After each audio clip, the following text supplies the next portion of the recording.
Hello,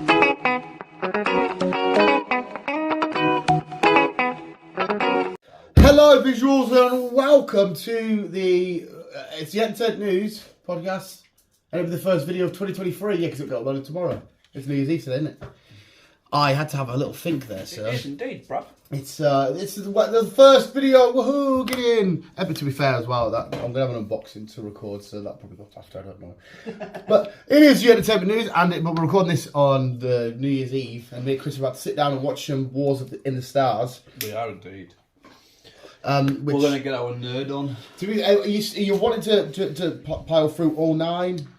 I'm happy to do that. I just don't know if you want to do like the first 6 or what you want to do. Or do you want to chuck the solo and that in and Rogue One and what? How do you want to do it? I don't know. We haven't really had this discussion, have we? That's what any outcome, because obviously we're at my house. I'm sat chilling anyway, regardless. So it doesn't matter to me. Or we can, you know, if you want less Star Wars, we can smash them and then smash someone else or what. It's up to you, sir. No, we'll keep the Star Wars theme. We'll keep the nerd gang.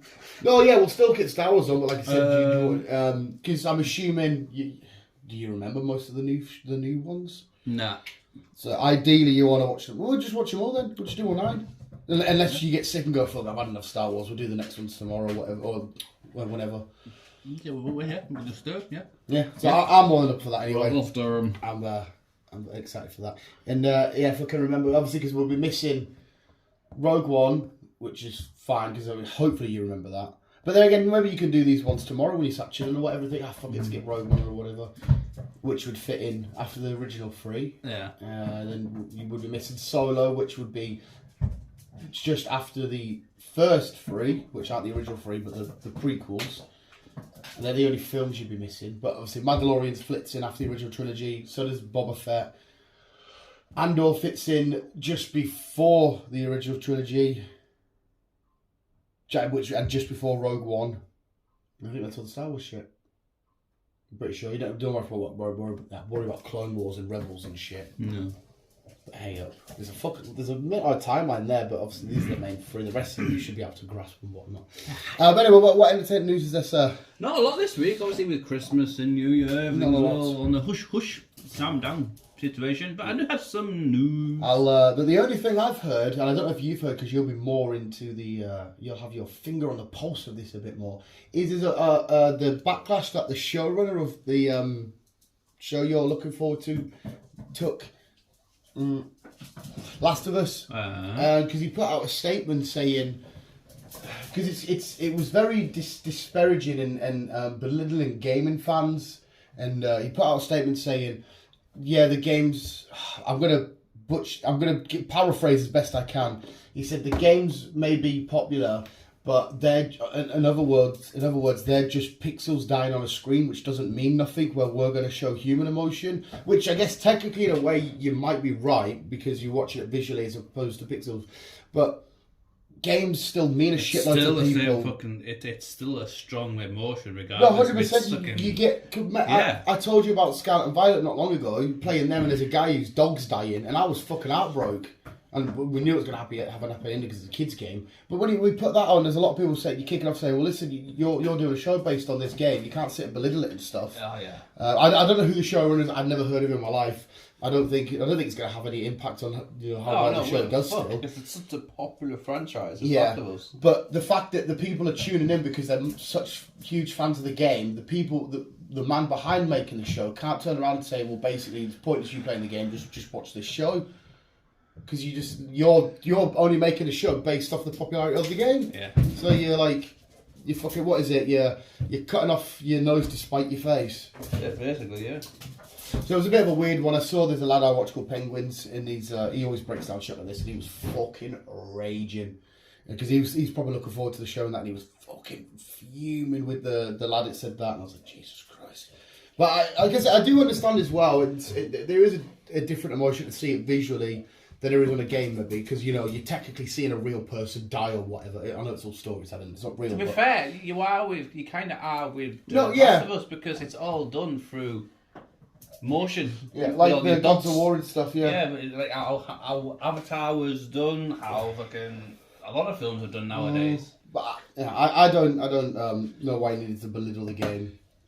So, but hey, I just didn't know if there was going to be any backlash from your end. But obviously, I'm assuming you've not seen it. I've not seen it, and like I said, I wouldn't have took any heed of it because Yeah, I would fucking. how popular it is with people out there. Like all he had to say was, "Yeah, we're doing the show, and all we want to try and do is replicate the same emotion from the game, but in our own version, or our own way, or live action." That's all you had to say. We're saying they just want to do what they're doing, but in a live action form. That's literally it. People said, "Oh yeah, so you're trying to get the same emotions out of people, the same thingies, but you're just doing it through shows, and they're doing They it through the probably game." will if it's done right, like the game. I don't think there's any jeopardy of that happening because the lad that I watched the breakdown of it all on, he seemed to be quite optimistic about how everything was going, like the first trailers and the look of it and stuff. The still pictures and the first trailer and everything else, it just look epic. It does look like they've stuck to the original roots. So yeah, I don't think there's, which is even more weird to be the showrunner of this and then say that and be like, well, you literally just copying and pasting what's come before you. Yeah. So you're not even the original. No. But hey up. It's obviously just something that I'm sure he meant well. He probably just made it come across. If anything, the people that we need to big up is Troy Baker and fucking Ashley Johnson. Who are they? Who plays Ellie and Joel in the game. Ah, right. But they are also in the TV series. Ah, like the voice guy from Uncharted was in Uncharted. Yeah. Yeah. So they're going to be in the show. Yes, but they're not. Obviously, we know they're not Ellie and Joel in the show. They might just be like just popping in little extras, so the gaming fans can be like, "Oh, there they are," and then have a little. That's quite cool. I like it. I like that shit. What else you got, sir? Hit me with what? Not yet, but okay. Oh shit! Yeah, that's that. Robert Downey Jr. I know what you're gonna say. has announced that he could be cameoing in Armor Wars. I saw that. I saw Secret Invasion potentially. Kang Dynasty. Potentially, and then I saw Armor Wars, which would be all right because it basically misses the MCU. But as you said, it is. Don't get us wrong. I still think the MCU will kill it without it, but it is. It'd be nice to see Iron Man flying about again. I'm assuming if he comes back, it'll be some sort of holographic AI thing because he could have integrated himself like that into any of his suits. Yeah. At one point, I was thinking you could maybe have him as the Jarvis of a suit, but then I don't know if that would feel the same. But there again, it might do. You could also have him as him, but just from a different universe. Well, we've tapped onto that, so 100%.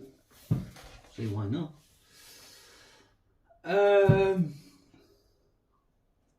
Liv Tyler. Arwen from Lord of the Rings. Right. Fucking thingy. She's also announced that she's in talks with MCU. Yeah. And she was returning back as a Betty Ross. Oh, sweet. Well, she was obviously Betty Ross in Incredible Hulk. Yeah. She only did that. Yeah, she only did that. The daughter of what will be now Harrison Ford's Thunderbolt Ross. I'll see Liv Tyler again.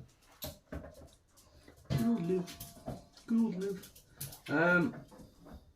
I haven't watched it yet, but I don't know if it's up. I don't know if you have or not.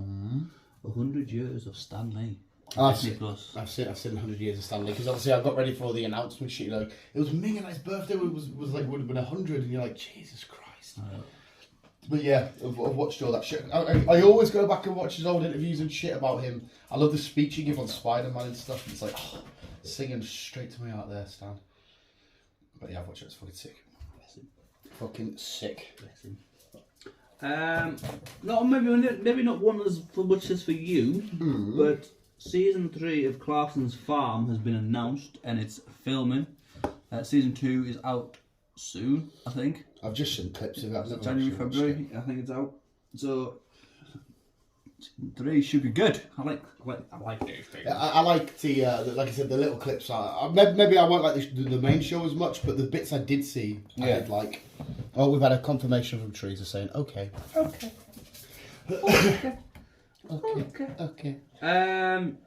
Have you done your Witcher thingy show? I did. I know that's not doing very well, is it? I did. I'll tell you the crack with it after. Oh, right, okay. Sweet Tooth Season 2 has been announced for Netflix. Still not watched Season 1. That's Robert Downey Jr. It's DC, but I'm sure he produced it. Yeah, he's involved with it all and shit. Like I said, still not watched the first one. It was decent, Sweet Tooth. I wouldn't say it was amazing. It's been announced, so that we should be getting a time at some point pretty soon. Get some sweet tooth. Sweet tooth. Netflix has also announced that we're getting another Texas Chainsaw Massacre film. The Face of Madness returns. The last one was okay. It had a funny ending. Yeah, but it was okay. That will be out in February 18th. Oh wow! I'll still watch it. I did like the bit where he's in the crop field and his head just pops up. Hello. And they're like looking at him like, what the fuck? And finally, like I say, not much this week. Finally, obviously we've had Puss in Boots and Apparently that's meant to be fairly min. Antonio, what do we call him? Has been doing his rounds yeah. and whatever else, and he kind of slipped up. And said he's also working on another Shrek film. Oh, so there's a Shrek coming out. The world will go nuts with that just We are because. getting a Shrek 5. Because he's a massive meme, like he's a huge meme. The world will go fucking sick. It's been over 10 years since we had the last Shrek film, apparently. Is it? How many is there? Did they not This is number 5 that's coming out. So that'd be number 5. Didn't they do loads of? Oh no, I'm thinking like I think they did like a small show, like the donkey one and that. Little series and stuff like that. Yeah, but I don't think Shrek's been in any, has he? Was it know. not like mini-series with Donkey and stuff? I don't really know, to be fair. See, I always liked Shrek, but when it comes to like anime, I always went straight to like Toy Story and stuff. Yeah. Like the DreamWorks stuff's decent. Like I love Turbo, but Shrek was never one of my main ones. It was always funny, and the first one was okay. Oh no. There you go. And that's basically it. That's me lot, love. Oh, it was big. Mark Bernardin said the same yesterday on Fat Man Beyond. I was listening to that just before the wrestling started yesterday. John Cena and Kevin Owens beat Roman Reigns and Sami Zayn. It was fucking. Oh, it was mint. Kevin Owens even giving it. It was like a pay-per-view match. It was fucking unreal. The crowd were going nuts because obviously before John Cena's entrance, they left them waiting. He just. Yeah, I was like, that atmosphere sounds amazing. And he comes out with his little quiff and that. He's like, it's good to be back. I was like, fucking come back more, you bastard. I know you're an actor now. Did you see, speaking of wrestling actors, the guy that directed Knives Out too said Dave Bautista's the best wrestler into actor. I did. I've seen that. And I agree. A lot of people were kicking off saying, have you forgot about The Rock and all this shit? And I'm thinking, yeah, The Rock's probably the biggest. Yeah. But in terms of, it showed you a picture, like the Knives Out character completely different, Drax completely different, the comedy stuff is completely different, the action serious stuff completely. I'm thinking in terms of actual acting, an actor's supposed to be varied. I know there's people that specialise. You know, Seth Rogen's hilarious and Rock's good at action, but he's already branched out with a good portfolio. Yeah, and I'm thinking that's really hard to argue. It is. I like Dave. I was saying this to myself yesterday. I agree with it. He is one of the best actors to come from wrestling. I'd agree with it 100%. I don't get this wrong again. Cena's now impressed me lately. The Rock, is a good actor at the same thing, and he gets with Dwayne though, you can kind of see what he's gonna do. 100%. Yeah, it is the same shtick and whatnot, and the same gimmick. Where, like you've said, you've seen Dave. He's been funny. He's been serious. You've seen different sides of him. He's literally been acting, whereas The Rock, even though, like I said, he's fun when he's an action hero, and for me personally, as a super villain, whatever the fuck they want to call him, Black Adam, it's great because that's his lane. But the second you say, "Can you want to do a drama piece? Do you want to do a murder mystery? Do you want to do a thriller? Do you want to do a bit of the one that's coming out soon, the Knock at the Door"? You can't see The Rock doing that. No. And Dave Bautista looks like a proper weird Mormon looking. He doesn't. And you're like, and John Cena's the same. At first, it was a little bit.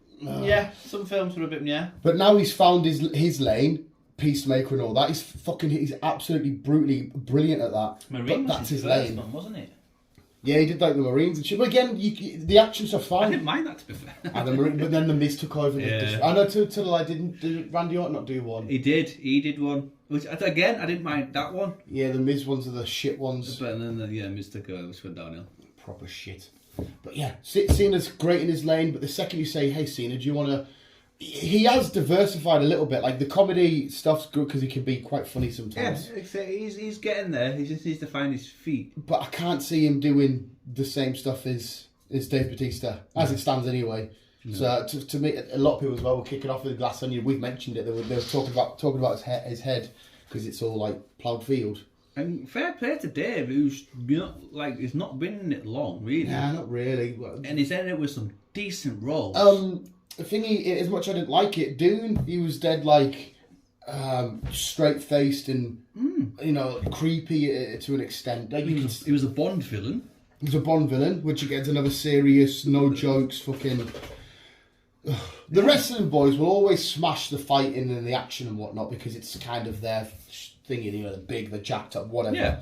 But then, like I said, you got that knock on the door and you're playing this I need to do this to save the world, weird fucking Scientology, flat earth, whatever the fuck that is. Yeah, I would agree with it that he's the best wrestler actor as it stands. Yeah, definitely. Not the biggest, that will always be The Rock. Well, for the foreseeable future will be The Rock, and that's for various different reasons. Yeah. But they should really do a big wrestler actor team up film. I don't know what you'd do. But just a bit like the Expendables, wouldn't it? Probably, but because we would go into it, I don't know if you feel the same, but you'd go into it with already love for them because of the wrestling. Yeah. They could make a serious show. Did you ever watch The Wrestler? I did. Yeah, that was fucking heartbreaking, that film, because it shows you his life outside of wrestling and how he was broke, and it led you to believe that he dies in that last match at the end because they say, listen, your body's fucked, don't wrestle anymore. Let's do one where it's a film where Cena and that's all retired and left, and they haven't found success out of wrestling, and they're going through trials and tribulations, these big mussed up jack dudes that can't do anything, and do a serious drama out of that. And you could follow these different characters in a different path of how they can get back to wherever it is they need to get. I'd watch the shit out of that. Because we see all the wrestling, they get glitz and glamour and that, and then a lot of them after their bodies are fucked and shit. It's downhill. So there you go. I know. But no, I don't know if you were going to, I was going to bring it up, but you said you had stuff on that Witcher Origin thingy. The Witcher, Blood Origin. Did you watch it? No, I didn't watch it, so before I say anything, I've only read what people are thinking of it, and I've only seen that Netflix have put out a statement saying it's one of the least streamed things they've done. It's not bad. There's only 4 episodes. I don't know. That's it, only 4 episodes. I think there's my mum watched it. I don't know why only 4 episodes, but there's only 4 episodes. So a lot happened quickly. Yeah. It was only an hour long.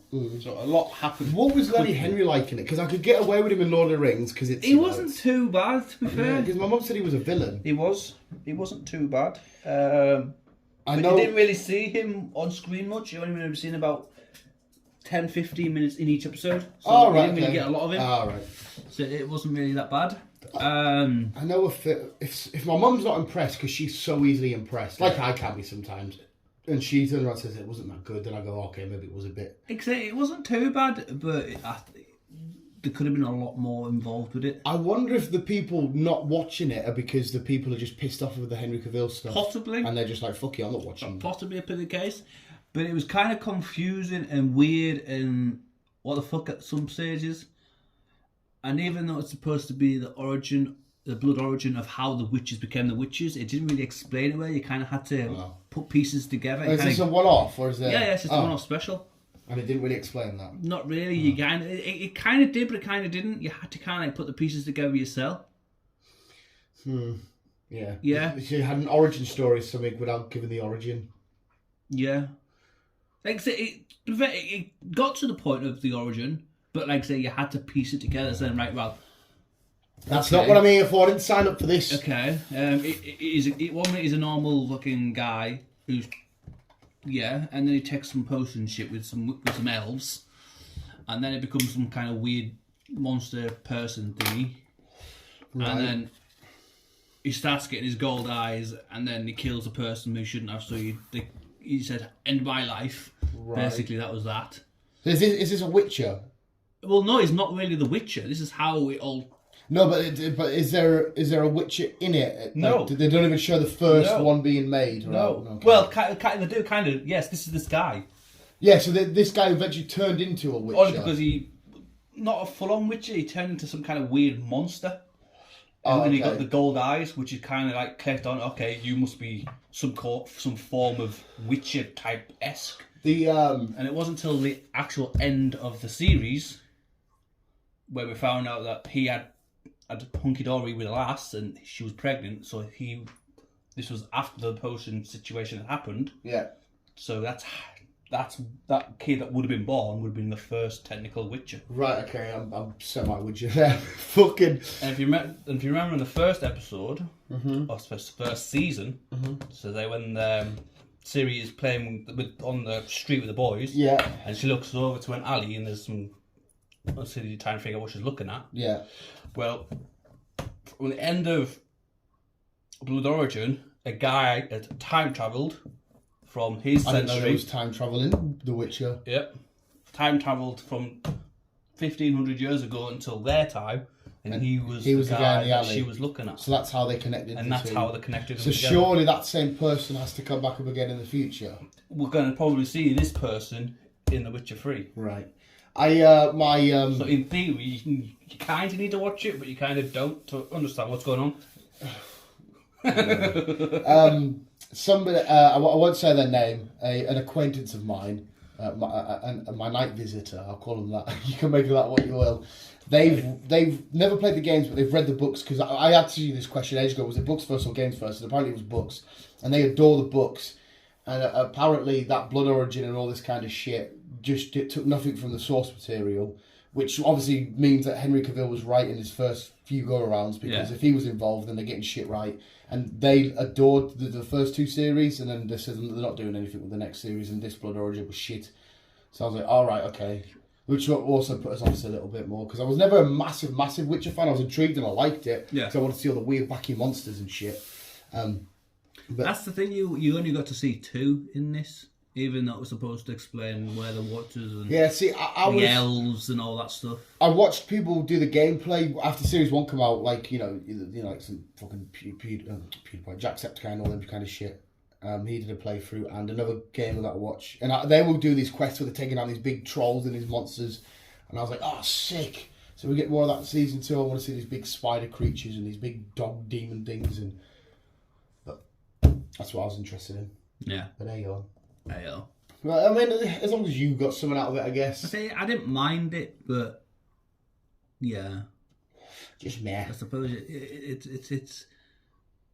it made more sense than the World Beyond.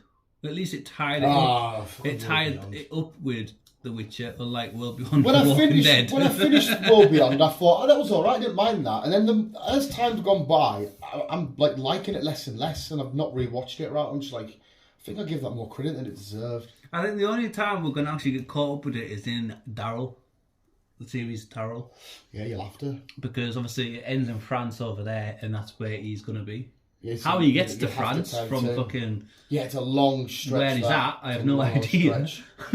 Especially navigating it all, because there's no, like, well, obviously you can probably find a map, but, like, imagine navigating yourself through the world now properly. Yeah, how is he going to get there? Because there's no fucking boats, there's no planes. Because obviously if you get a boat, and as much as Daryl seems to be a beast at anything, I don't know if he could captain a boat and then successfully navigate to Europe. Maybe you can, fucking know. Or maybe he gets captured by the people that captured Rick and they bring him there, or... Possibly. But again, Rick's in fucking Detroit, as it stands at the minute. Yeah. Fuck knows. Never. Fucking knows. I watched Adam Driver's new film, speaking of Star Wars, Adam Driver. Which one? What's it called again? It's just come up on Netflix. It's so fucking stupidly funny. It's a black comedy, so where it's a little bit serious, but like the premise is this car, it drives into a river, and the car can't get out, and there's a family in there, and they're all like sort of like, Dad, are we gonna drown? And, Adam Driver's driving. Like, no, we'll be fine, kids, as they're sideways in a river, floating sideways and shit. I'll show you the little teaser on Netflix before we get Star Wars going, and it's fucking hilarious. And Adam Driver's a fucking phenomenal actor. I absolutely adore that one. And when I first saw him in Star Wars, I thought, you're a bit fucking dodgy looking, you. And then I fell in love with him. And then I found out he was a genuine real-life Marine. He's a Marine, isn't he? Yeah, he was a real-life Marine. So it's weird how he got into acting. Yeah, it's mad how some people go from proper... Because what was his first film? The first thing I personally seen him on was Star Wars. Yeah, well, that's the thing I can see him on. But yeah, I don't know. I mean, surely to get into Star Wars, he must have done something low-budgety, or he must have had some sort of portfolio to get into... Well, maybe he didn't. I don't know. I have no idea. I don't know, because it's weird how someone like unknown becomes Darth Vader, and then you get someone like Daniel Craig, who's a Bond guy, Ends up becoming a stormtrooper. Yeah, there is a lot of mad cameos in there, isn't there? There's like so many mad cameos. Even like Simon Pegg being the big. Again, we'll see him in 6 movies' time, being the big fucking fat weird guy with Ray. But yeah, right, fuck it, we'll end it there, and we'll do our next pod, and then we can sit down, chill out, and start our wars of fun, whatever the fuck we're calling it. I think when most people did this on Star Wars Day, they never had the new trilogy to do. Yeah. So now we'll take. It's fucking there, you mong. He was looking behind the bin. I always say I don't know if you can, right? Somebody correct me, and I'm probably going to offend somebody here, but fuck it. I asked my mum, I said, can dogs have mental disabilities? Yes. She's like, well, I thought maybe they could. Yes. And I every time I look at him and he's doing shit, I always think he definitely suffers from something. Yeah, they can. Because I know everybody always goes, oh, my dog's stupid, oh, my dog's a silly dog. And they look at me and go, mate, you are a genuine fucking... Yeah, they can get disabilities, they can get cancer and all that stuff. No, I know cancer and stuff and all that kind of shit, but like an actual, like, you know how we have like Down syndrome and Crohn's and Alzheimer's. You can get all that in dogs. Yeah, and cats. And any animals, really. Most animals. Because, like, maybe it's not a mental thing. He'll drop his ball next to the couch. That ball physically can't fit under the couch. Then he just sits and looks under the couch, puts his snout under, and he's going, ah, as his ball's there. He's going, ah, and then you touch the ball, and he goes, oh, it's there. And I'm thinking, you're definitely not alright, you. Maybe he's short-sighted. It could be a vision thing, maybe. His catching's getting slightly better, but sometimes you would chuck it, it would hit the deck, and you go, it's on the floor already. But hey, you never know. My dog's broken. But visuals, we'll leave it there. And yeah, enjoy the rest of the year. Here's to 2020 fucking free or whatever. 2023. Thank you for listening. Thank you, Chris. Thank you. We'll keep it on. As always, love you, bye. Love you, bye.